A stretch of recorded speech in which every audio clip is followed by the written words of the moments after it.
Nabi Hud alaihi salam. Setelah peristiwa banjir besar berakhir, Nabi Nuh dan pengikutnya memulai kehidupan yang baru dalam keimanan yang tinggi kepada Allah Subhanahu wa Ta'ala tanpa gangguan orang-orang kafir. Keturunan mereka kemudian menyebar ke berbagai wilayah yang luas. Ad adalah keturunan Nabi Nuh dan putranya Sam bin Nuh. Keturunan Ad kemudian dikenal sebagai kaum Ad. Kaum Ad bertumbuh tinggi besar, kuat, dan cerdas. Mereka tinggal di daerah dekat Yaman. Kaum Ad dianugerahi Allah daerah yang subur, sungai-sungai yang mengalir, kebun-kebun yang luas, dan hasil bumi yang melimpah.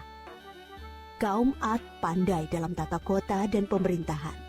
Mereka mahir membuat bangunan-bangunan tinggi, megah, dan indah dari gunung pasir di puncak-puncak bukit. Mereka juga membuat benteng-benteng yang kokoh dan saluran irigasi dan kolam-kolam. Ternak mereka pun berkembang dengan baik. Dengan anugerah Allah yang luas dan kerja keras mereka itu, kaum Ad menjadi makmur dan lebih maju dari kaum lainnya, serta lebih disegani. Hal ini membuat mereka sombong dan bermegah-megahan. Mereka menilai kemuliaan berdasarkan kekayaan dan kekuasaan. Pada mulanya, mereka adalah kaum beriman yang menyembah Allah. Lama-kelamaan, mereka mulai menyembah berhala dan patung-patung dari tokoh-tokoh mereka. Berhala yang mereka agungkan adalah Syamut dan Al-Hatar. Mereka menyerang kaum-kaum yang lain di sekitar mereka. Mereka selalu menang dalam peperangan. Mereka berlaku kejam dan sewenang-wenang terhadap para tawanan. Kehidupan sehari-hari mereka kemudian dipenuhi maksiat, penindasan kepada yang lemah, dan kedurhakaan kepada Allah. Di tengah masyarakat yang rusak itulah, Nabi Hud alaihi salam diutus Allah untuk menyampaikan ajarannya. Nabi Hud berasal dari keluarga kaya dan terpandang di kalangan kaum Ad. Akhlaknya mulia, cerdas, dan tidak terpengaruh oleh kerusakan kaumnya. Setelah sampai perintah Allah, mulailah beliau berdakwah mengajak kaumnya untuk kembali menyembah Allah. Hai kaumku, sembahlah Allah, tinggalkanlah berhala-berhala itu. Aku tidak meminta imbalan kepadamu atas semua ini. Upahku hanyalah dari Allah. Nabi Hud berdakwah dengan sabar tanpa putus asa. Tak henti-hentinya mengajak kaumnya untuk bertakwa kepada Allah, agar mereka terhindar dari azab Allah, sehingga mereka tidak mengalami nasib yang sama dengan kaum Nabi Nuh. Tetapi kebanyakan kaum Ad tidak mau mengikuti ajakan Nabi Hud. Mereka bersikeras untuk tetap menyembah berhala. Mereka menganggap Nabi Hud lemah akal dan gila. Dengarlah Hud, sembahan-sembahan kami telah mengutukmu sehingga engkau menjadi gila. Ucapanmu ngelantur, kacau. Itu karena kau menghina sembahan-sembahan kami.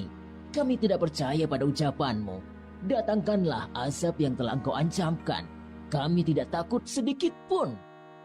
Nabi Hud mengadukan kepada Allah atas perlakuan kaumnya. Beliau menyerahkan kepada Allah urusan pembalasan terhadap para pembangkang itu. Kemudian Allah menurunkan musim yang panjang, yang membuat sungai-sungai dan sumur-sumur menjadi kering. Tanaman dan binatang ternak banyak yang mati. Kaum Ad dilanda kelaparan dan kehausan yang parah. Keadaan ini berlangsung beberapa tahun. Nabi Hud terus mengajak kaumnya untuk kembali menyembah Allah. Wahai kaumku, mohonlah ampun kepada Allah.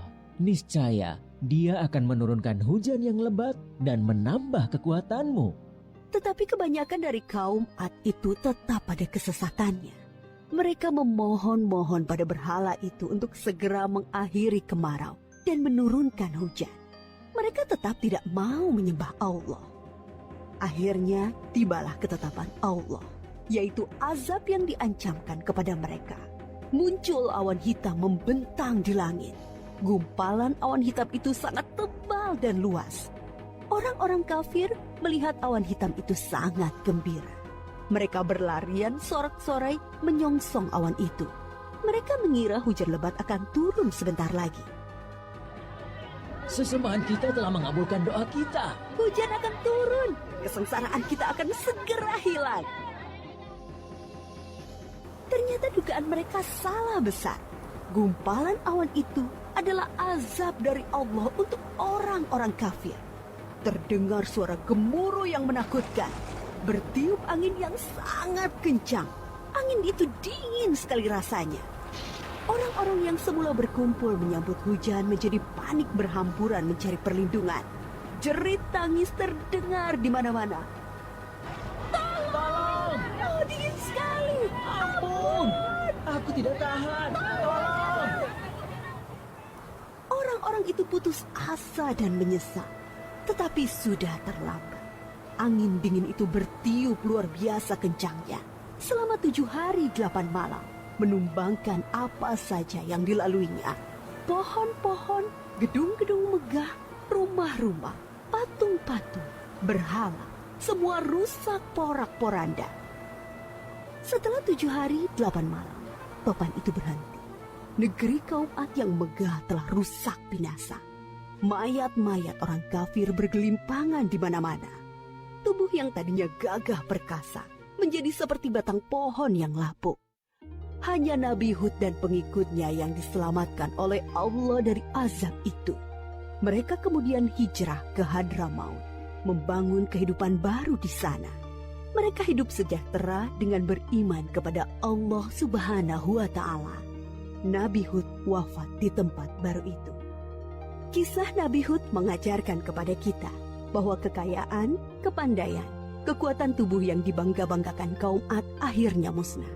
Kesombongan dan kesesatan kaum mereka mengundang amarah Allah. Kita harus menjadi umat yang maju dan kuat, tetapi jangan meninggalkan keimanan dan ketakwaan kepada Allah.